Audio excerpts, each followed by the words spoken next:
পৃথিবীতে সন্তানদের জন্য নিজের জীবন উৎসর্গকারী একটি প্রাণী, যাকে ইংরেজিতে বলা হয় সেন্টিপিড, বাংলায় যাকে বলে শতপদী, আঞ্চলিক ভাষায় আমরা যাকে বিছা, বিছে বা বিচ্ছু নামে চিনে থাকি।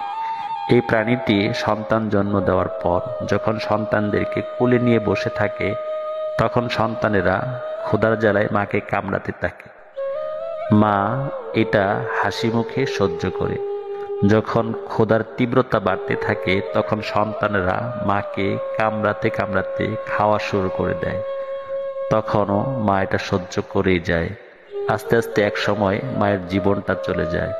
সন্তানরা মাকে খেতে থাকে, একদিন, 2 দিন, 3 দিন খেতে খেতে আস্তে আস্তে নিজেদেরকে বড় করতে থাকে। এক সময় মায়ের দেহটা খেতে খেতে শেষ হয়ে যায়। তখন সন্তানরা নিজেরা চলাচল করতে পারে, আস্তে আস্তে বড় হয়ে যায়। তখন বাহিরে বের হয়ে নিজেরা খাবার আহরণ করতে পারে। পৃথিবীতে আপনি এমন আর একটা মাও পাবেন না যে তার সন্তানদেরকে বড় করার জন্য নিজের দেহটা শেষ করে দেয়, নিজের জীবনটা অকাতরে বিলিয়ে দেয়।